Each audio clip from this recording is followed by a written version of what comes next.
Hello, this is section 5 where we're going to look at media institutions. So we've talked a lot about text and meaning making and looking at how we analyze text. Now we're going to move forward and look at the bigger scheme of the media as a whole. We're going to take a look at media institutions and things that these companies do, how they operate, before we go into other topics like journalism and television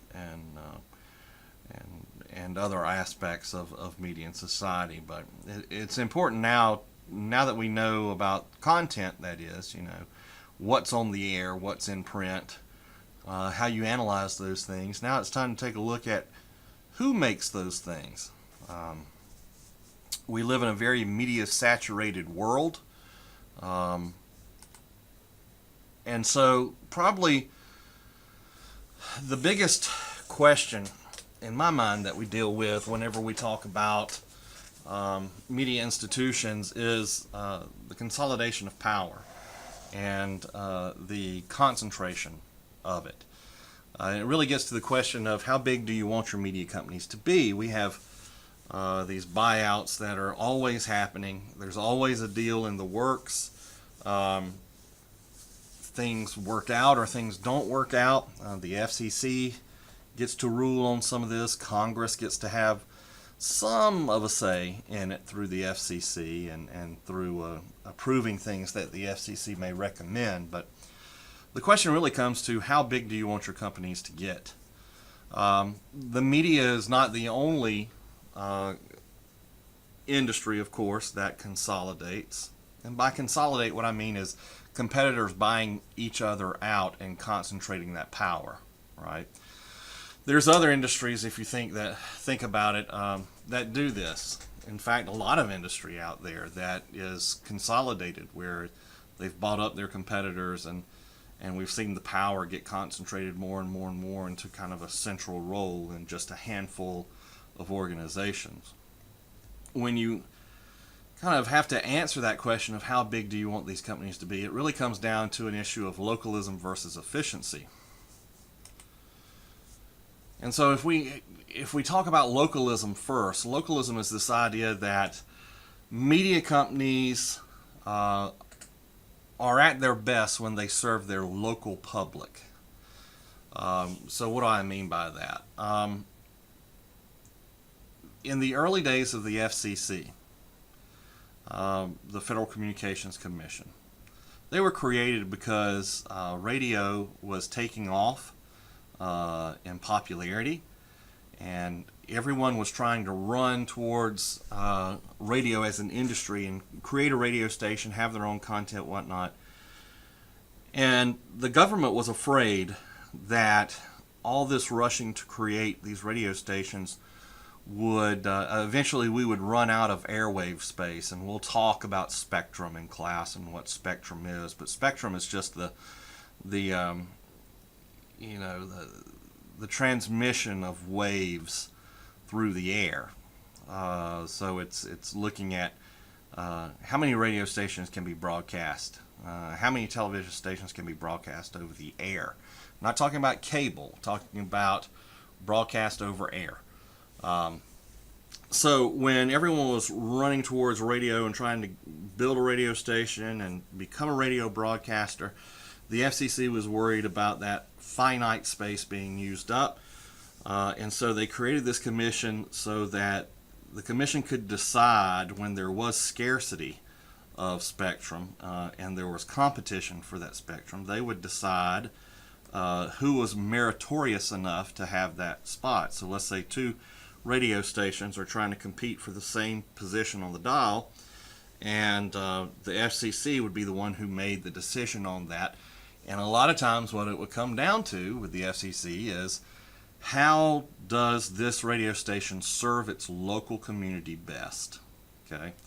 The thought with localism is that if you get these media companies that are primarily driven by their local audience as opposed to a national audience, you'll have a diversity of content, right? what you have being broadcast in the South is going to be different from the North, different from the West Coast. So you have, different cultures broadcasting different things. People that just have different goals, maybe religious stations or music stations, whatnot, sports stations, talk stations. You're hoping that with localism you get a lot of that. You get that diversity, right? Now the flip side of that is efficiency, which is how our society under capitalism works, which is if you have a good product that people want, then your company grows and you acquire other companies or buy them out, or they go out of business because they can't compete with your product. And so it's free market. It's whoever does the best job at the best price wins. And this kind of view of efficiency gets a lot of times to this concept of regulation and restriction, that the government should not put restrictions on how businesses should operate. Shouldn't put restrictions on how many businesses someone can own. The bigger the company becomes, the more cost saving and better product it can give to the consumer. In theory, this is the theory in economics of how the engine of capitalism works. If I can produce a product and it becomes very popular, and I mechanize or industrialize, my process for making that product, hopefully what happens is I start to mass produce. And when I mass produce the product, I can make more of it at a cheaper unit price. And then we talk about economies of scale, right? Economies of scale just means that, as you scale up, as you can start producing in mass your product, and that becomes bigger and bigger and bigger, hopefully the per unit price gets cheaper, right? So how much would it cost when you're starting out? Let's say you're an artist and you make you're a glass blower. Let's say you do that. So you make little items for people, and let's say you sell that at a store, and people really like your designs, and it gets to the point where you can't produce as much as you want. You just don't have the time, so you automate. You start hiring other people to help you out. Then maybe there's a factory line of some kind that helps you move faster. As you do all that, yes, you have to invest in those things, but you're able to produce more product, and over time, if that product continues to sell at the rate that it was, per unit it gets cheaper and cheaper and cheaper. So if you think about it, if a Coca-Cola company is making Coca-Cola and bottling it, is it cheaper for them to operate the factory line to make 200 bottles of Coke that day, or per unit, is it probably cheaper to make 2,000 bottles that day? Probably per unit it's cheaper to make 2,000. If you already got the factory line running, then just let it run a little bit longer, make more product. Now we can apply this to the media and think about media consolidation and how these companies operate. Radio stations are a good example of consolidation because and we're starting to see this occur in the same way in television, but you can have a station that broadcasts in Atlanta. Let's say it's an R&B station, okay, playing a lot of pop songs and hits and things like that. And the formula basically for that station is the same as it is in, let's say, Minneapolis, let's say Chicago, let's say Houston, LA. So the formula for how you run that station and what the sound of that station is going to be, it gets repeated at all those other cities. And as you do that, as you kind of get this cookie cutter mentality of here's what our radio station is going to look like, sound like, it gets cheaper to build those radio stations, to make those radio stations. You can also start using the same DJ if you got a DJ who is basically pre-recording their shift in for an Atlanta station, if he's pre-recording it and it's on, it's a recorded MP3 or whatever, they can take his recording, his voice, and they can ship it to any of the other stations that they own: Chicago, Houston, LA, Minneapolis. So you can, in effect, use one DJ that is speaking over multiple radio stations all throughout the country. You only have to pay him for his one shift, right? As opposed to the old days where there would be a separate DJ at all those other places.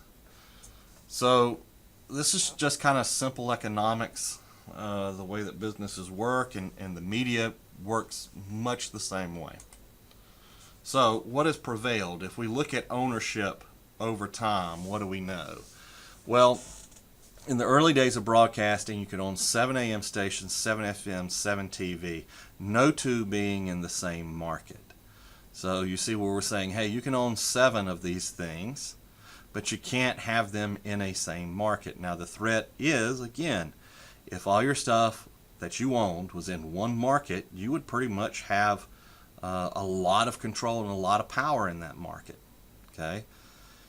By the 80s, when we look at how regulations changed, you could own 12 AM, 12 FM, 12 TV, but the TV stations could only reach 25% of the American population, and you could not own both a TV station and radio station in the same local market. So what you're now going to see in the 80s, and again, a lot of this is being driven by cable, and satellite is starting up at this point, and we're looking at, how do we make these companies successful?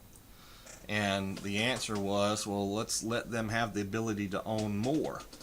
Okay, so we let them own more, but you still have some kind of regulation in there, such as this second stipulation, which is TV stations can only reach 25% of the American population.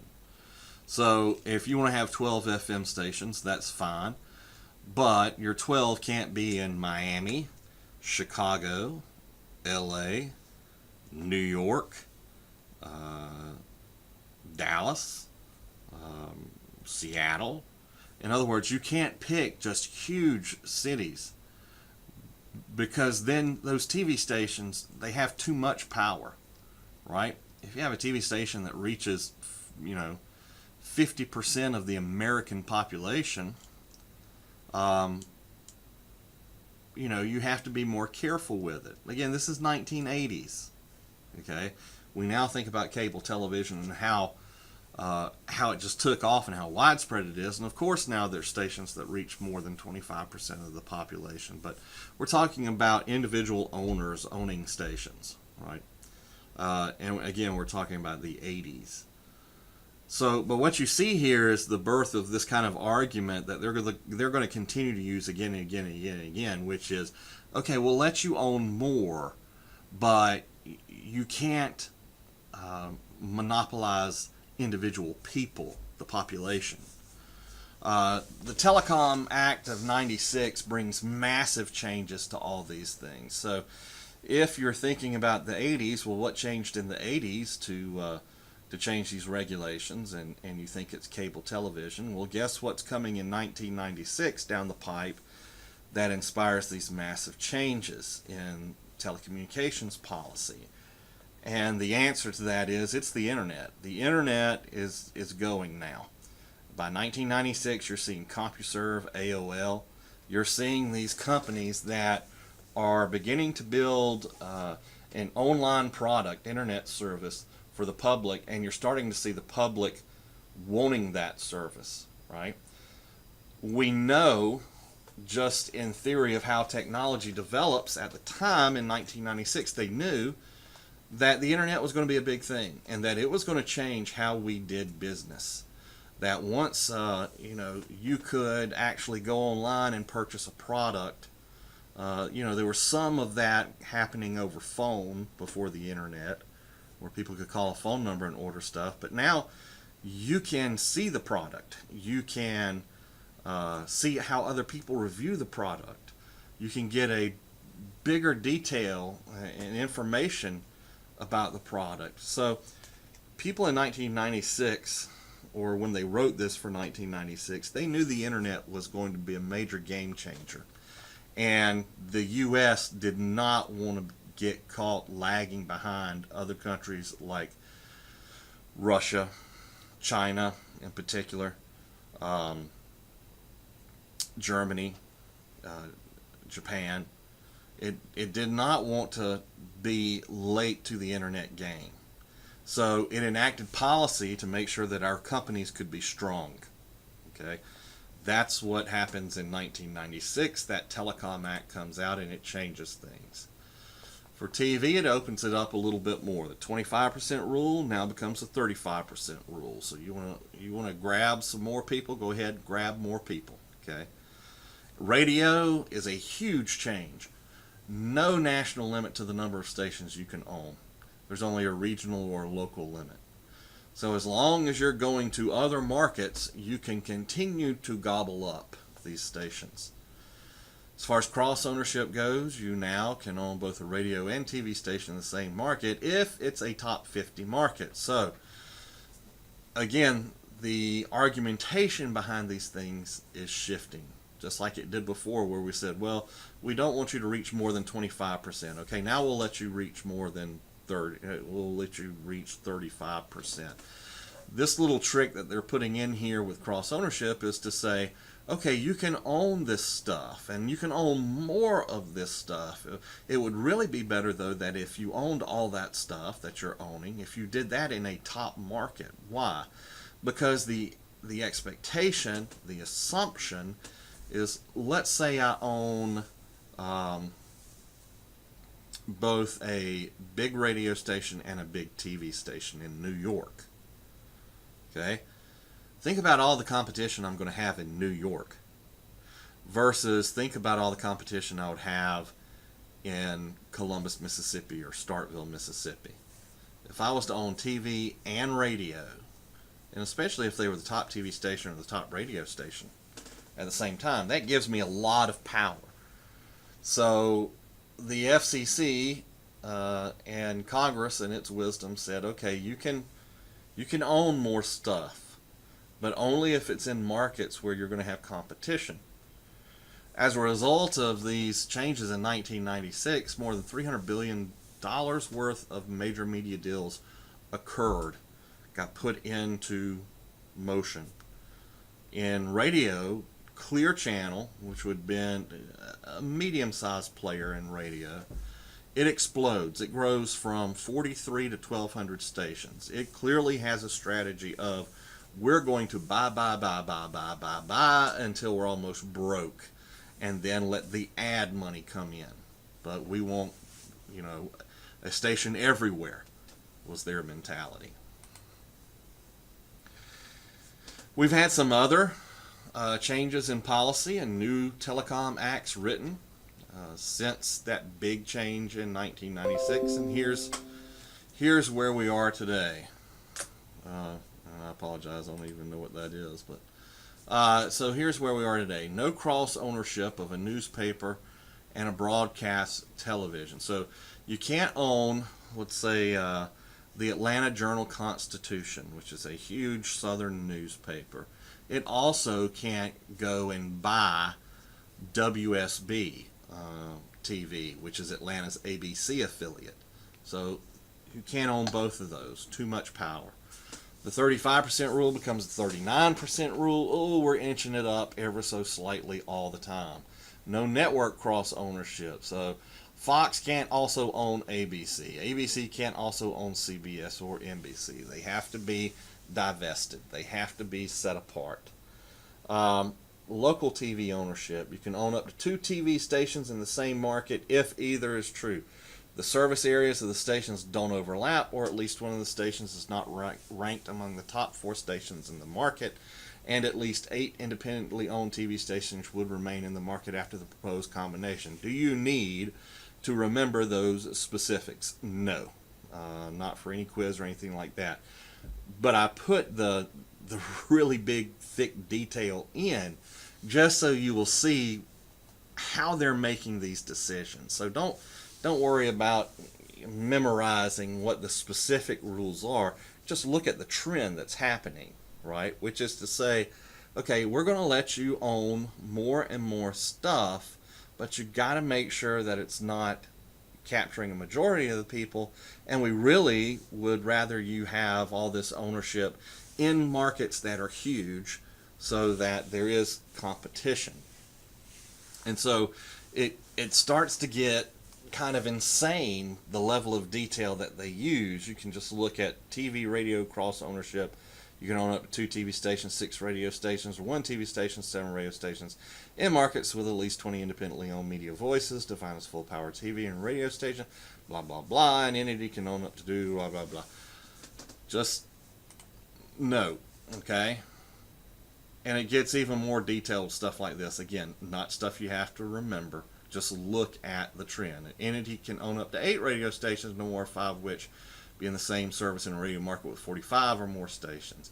An entity may own up to 7 radio stations, no more 4 of which may be in the same service in a radio market between 30 and 44 radio stations.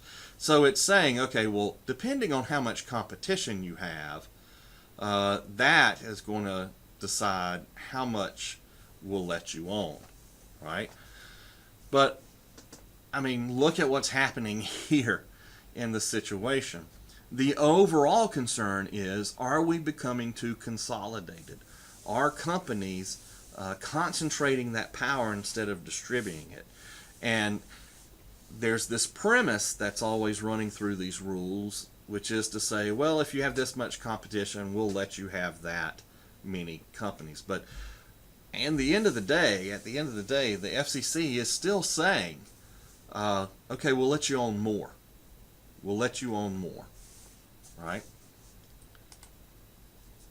So, what does the media look like? Well, there's basically 50 CEOs in 83 that control the majority of the media. By 92, that's down to 23. By 2000, the Telecom Act of 96 has been in force for 4 years, and things have changed. Now you have about 6 major firms: Bertelsmann, Disney, General Electric, News Corp, Time Warner, Viacom. 15 years later after that, the internet has firmly taken hold, and we have major players like Comcast, Time Warner, Disney, Fox News Corp, Viacom, CBS. What does it look like 2017 and beyond? We're still trying to figure out. There are deals that started in 2017 that have not been fully approved yet. And so they're still going through the court system. And a lot of that has to do with these companies trying to decide and the courts trying to decide. For example, if we see that Disney wants to buy Fox movie studios, someone's going to have to decide how you chop all that up so that it doesn't own the majority of all movie studios in America. And so that takes a while. There's a lot of negotiating and a lot of shifting the pieces on the game board to make things seem right so you can sign off on the deal. So there's constantly deals churning and being pushed through different committees, different courts, trying to figure out what can be done. But make no mistake, what has happened from the dawn of the FCC is consolidating media power. Okay? Taking these companies and making them stronger and stronger and stronger, but unfortunately making it so that only a handful are really operating the business. Okay? So it boils down to just a handful of companies, which is a dangerous thing in a democracy where we value free speech, right? And we value diversity of thought. How does some of this economic stuff work? It works off of just basic business principles, right? So media companies are, at the end of the day, companies just like anything else. You know, whether they sell TV shows or movies, or they sell soda and beer and aspirin, whatever. It doesn't matter. These companies are still in it to make a profit and get bigger, right? So how does this stuff work? Well, we can talk about different levels of integration, such as horizontal integration. Horizontal just means that you are buying your competitors. So you have direct competitors and you want to buy them and absorb them into your company. Where do we see a lot of this? We see a lot of this in media. We see a lot of it in the music industry, such to the point that there's really only a handful of music labels that are out there. Now, you may see a whole bunch of record producers and studios and companies and all that. What's actually happening, though, is that they are called imprints in the media. There's this term called imprint, which means it looks like it's separate. It's actually owned by a much bigger corporation. And so it's like this big corporation is kind of printing out up under all these different names, but it's really just the same group. For example, Interscope, Geffen, A&M Records, Capitol, Def Jam, they were all owned by Universal Music Group. Okay, so it was all owned by the same thing. It may look different. They may produce different artists, but at the end of the day, it's all going back into the same bank account eventually. Vertical integration is just this acknowledgement, this acceptance that when you take your product to market, there's going to be so many things in the chain as far as what you need to do to produce that product in order to make it successful. And you can either pay into those other processes or you can try to gain ownership of those processes. So I can talk about media here, but probably a better explanation would be let's think about beer. And the reason why when I'm talking about all this business stuff and economics things that I talk about beer is because if you ever go to a large-scale brewery, like a Budweiser brewery, it's just kind of intimidating and daunting. I've been to the big one in St. Louis, Anheuser-Busch, and it is a major operation, and it works with almost surgical precision. Okay, but it's a product that is small, and everybody knows what a beer is, and we can talk about it easily, right? So let's think about this. You have just brewed your own beer, and it is becoming popular. You've made it, and your friends have tasted it and said, "Ooh, I would buy that. If it was on the shelf, I would love to get that." So you have this idea of, okay, well, we will start selling beer. So after you get your license and all that going, now you're in a mode where you've got to try to make profit, right? So how are we going to make your beer successful? Think about everything that's needed in order for you to have a successful beer operation, right? So first, you got to brew the beer. So you got to have a brewery, sure. You got to make the actual liquid, the beer, right? But then what's next? What do you do next? You got to bottle it. So you got to put it in bottles, right? So you don't have a bottling operation, though. You just have a brewery. But you just make beer. You don't put it in bottles. So you put your product in a big container. You ship it somewhere else where they can bottle it for you, right? Now what's next? Well, once we put it in the bottle, we need to put some kind of sticker on it, some label, okay? So now you got to do something with your labels. You either give that beer over to some kind of production house facility that can put labels on, right? Or you do it yourself. But you got to have some kind of labeling operation. Then what do you got to do? You got to package it. You got to sell it in 6-packs. You got to figure out, how you sell it as a keg, 6-pack, a case, whatever. But you gotta have packaging. You got to be able to put those bottles in something. Okay. So now we have this product that is a beer that's bottled, has a label on it, it's a little carton package, it's ready to be sold. So how do we get it in the stores? Distribution. We have to have some way to distribute it. And usually the way distribution works, especially if you're trying to sell to a large scale consumer, in other words, you're trying to hit major markets, right? You're going to have a huge distributor and then sub-distributors that are working off of that. Okay? So you have to buy into that distribution chain. So what vertical integration is talking about is that you can hire companies to do all those different things that we just talked about. Bottling, labeling, distribution. Oh, by the way, you got marketing in there somewhere, right? Public relations. You gotta make people know about your product, so there's another thing. You can either pay all those companies to do that, or you can start buying those companies up as you get more successful and you get a little bit more cash. Then you can say, you know what, we're going to buy our own bottling company and we'll put that bottling process next to our brewery, and so that we can go just straight from making beer, putting it in bottles.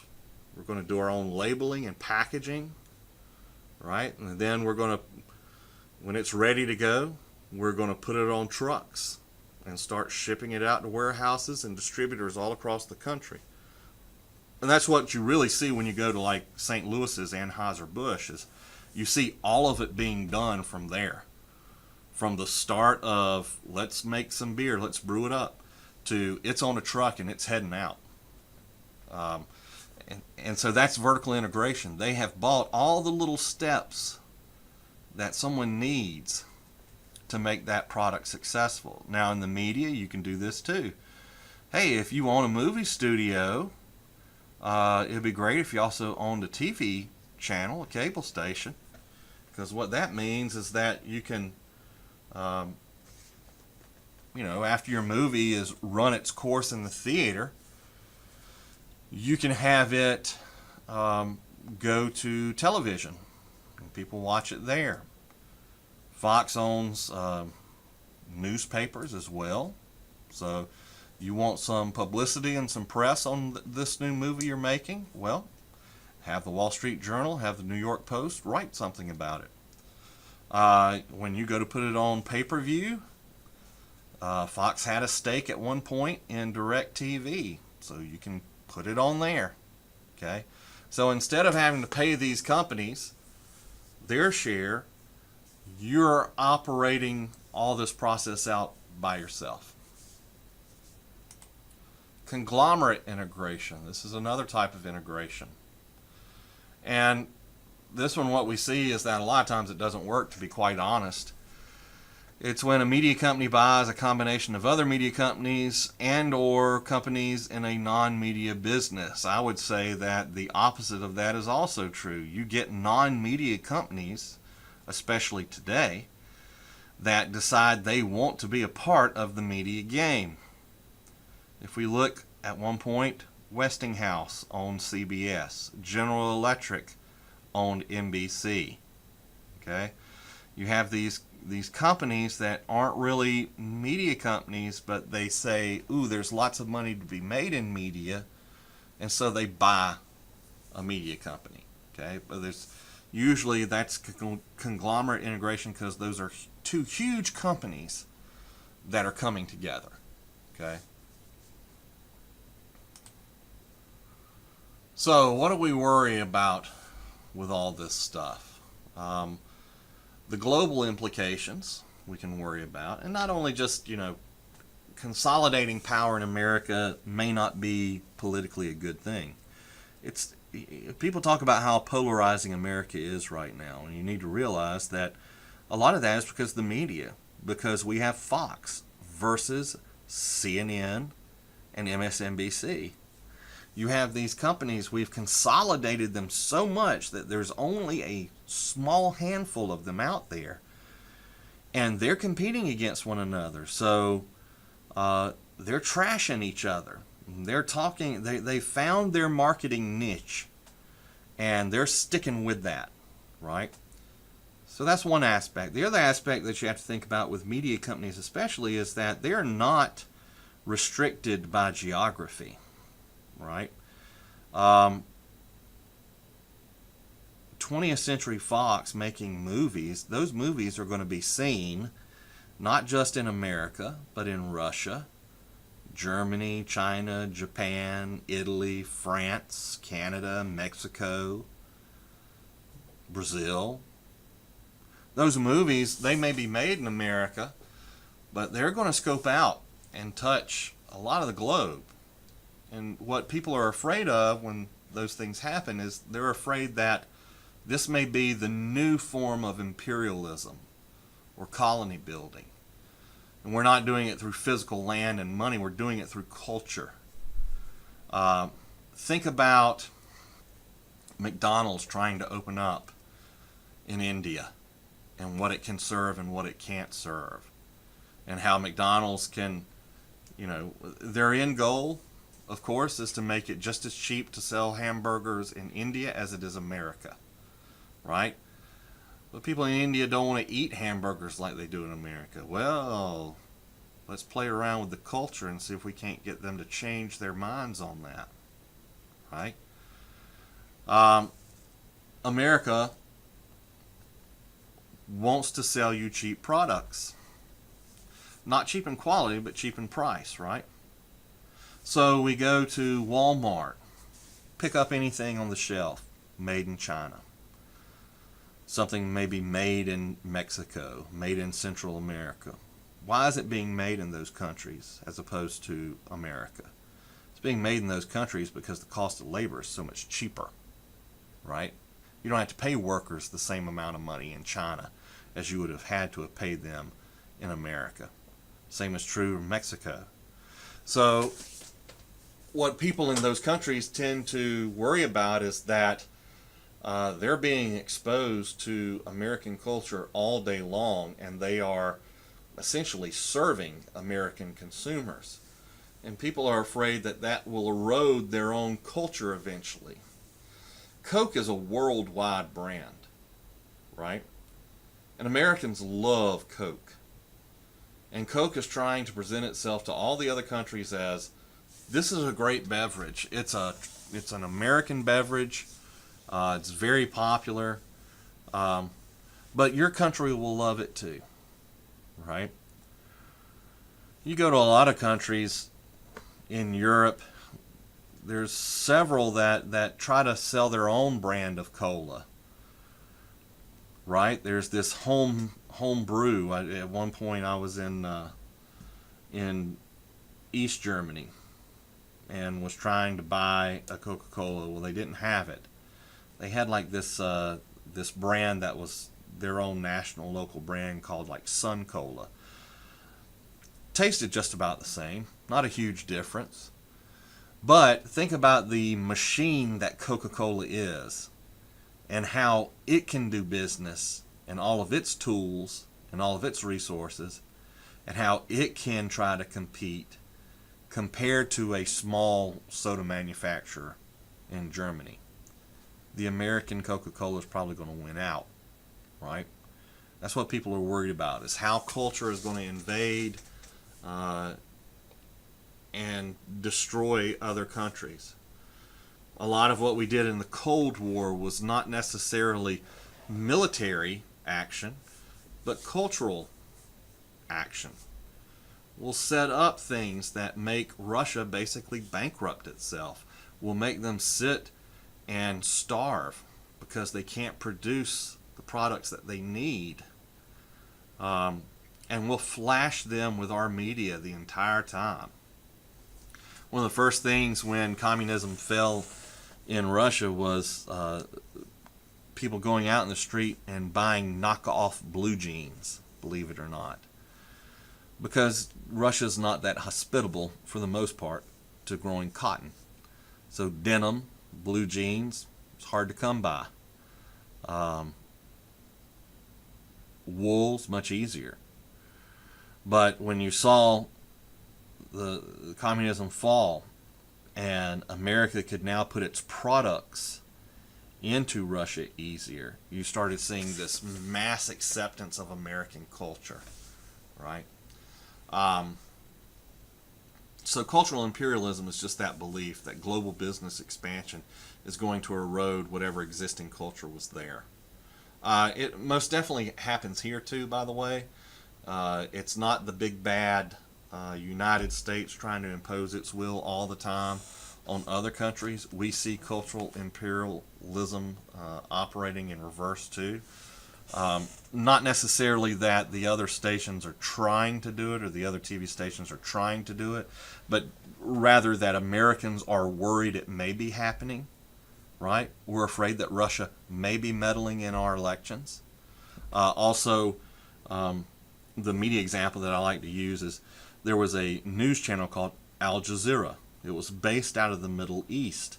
But as far as journalists go, journalists had a huge amount of respect for the channel because what they saw, American journalists too, what they saw was fair, even, balanced reporting, just on facts. They did not see it as a propaganda tool. It was a legitimate news company, but backed by Middle Eastern millionaires. So America did not like that, though. America did not want its news coming from people raised in the Middle East or a company whose eventually all the money that went to that business was going to be in the Middle East. And Al Jazeera went bust, won a lot of critical awards, won a lot of Emmys and things like that, still couldn't survive. There's another channel out there right now called Russia Today, which is the abbreviation is what they use. They call it RT. It is a full-out propaganda piece, right?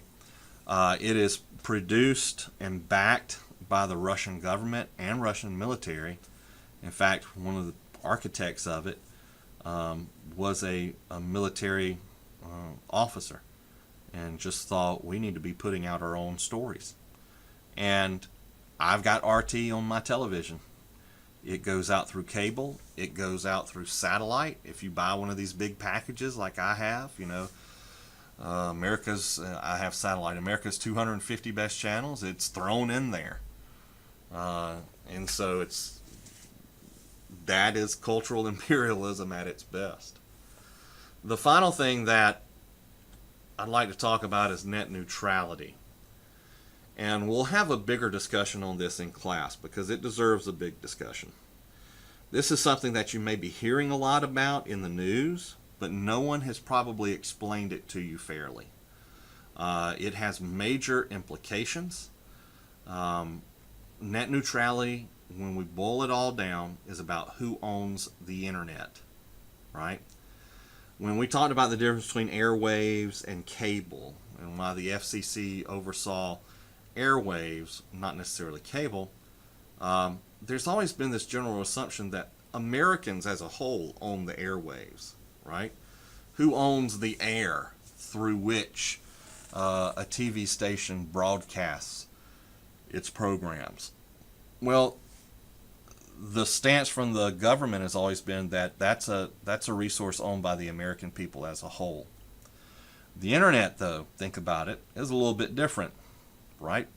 So think about cable also. When you have cable, you subscribe to it. In other words, you shop around and you say, okay, well, this company, this company, this company, and I will pay you to get this much.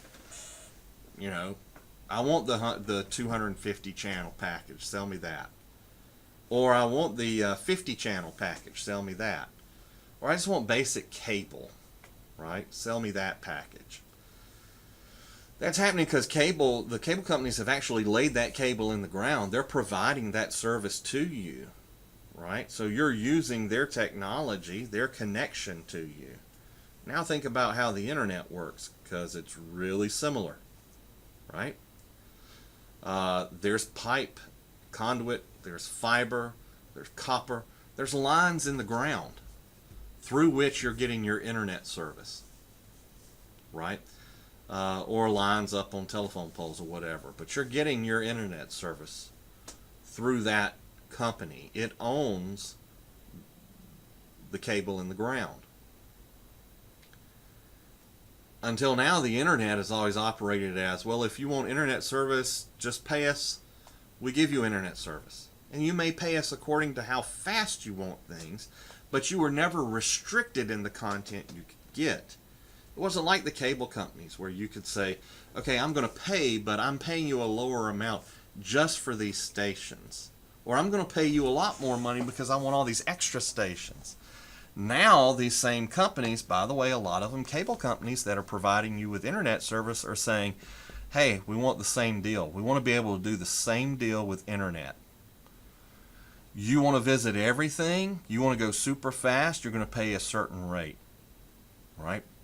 And if companies want to operate online and be seen by everybody and at a fast speed, they're going to have to pay more. So it's these cable companies trying to treat the internet like it was a cable subscription, but it was never really a cable subscription, right? It was, do you want access? Yes. Pay this amount for the speed level you want, not necessarily the content.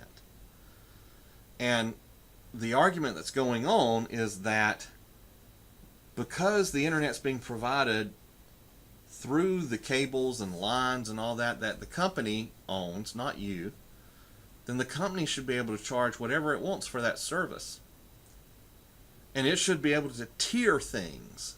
And what I mean by tier things is set up tiers. So you pay this amount, you only get this much speed, and you may not see all the sites that are out there. Or you can pay to get that information faster, right? And that's kind of where we are right now. You pay for speed right now.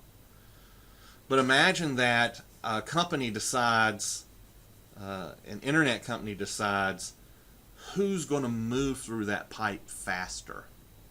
And we can talk about the competition that all this involves and what the layout of it all is. But let's say that your cable company, I get cable through, let's say, MaxxSouth. And they have movies that are on pay-per-view. Some of them are a little bit older, but they have those movies. So I can pay to see those on MaxxSouth pay-per-view, or I can watch Netflix. And Netflix is, a flat fee per month, and I can watch a whole bunch of content, right? But what am I using? I'm using the cable company's internet provider, right? So MaxxSouth is selling me TV, and they have pay-per-view movies, but MaxxSouth's also selling me internet, and I'll just use Netflix. Well, it's not going to be long before MaxxSouth decides we don't want Netflix competing with pay-per-view so much, and since we're the ones that are selling you internet access, we're about to what they call throttle down Netflix. So you want to download a movie from our pay-per-view site, it'll go lightning fast. You want to try to watch a movie through Netflix using our internet, we're going to slow that down, right? So net neutrality is just this argument that everything should be equal, that everyone should have equal access and be charged equally for their usage and traffic. And so internet providers have been lobbying Congress for a long time to set new rules to get this into action. And it's succeeding. I honestly have been talking about net neutrality for the last decade, if not more. Each year, it was beaten down in Congress. The FCC would make a decision that no, it doesn't want to change net neutrality rules. With the new administration, the FCC has changed its opinion. And the majority of the FCC right now wants to abolish net neutrality rules that were set up in the last administration. What all needs to be done now is just for Congress to give it an up or down. And then we can see net neutrality vanish. The companies, these cable companies, these internet providers, are going to argue things that make it seem like it's a good deal. So, for example, if you listen to the FCC commissioner, what he's going to say is, look, if we allow MaxSouth, Comcast, uh, Warner Brothers, if we allow all these other cable companies out there to charge you more for your internet access, that puts more money in the pocket of those companies, and those companies can finally, this is an actual argument that's being made, those companies, now that they're making more money from you, they can reinvest that money so that rural areas now get better coverage, better internet service.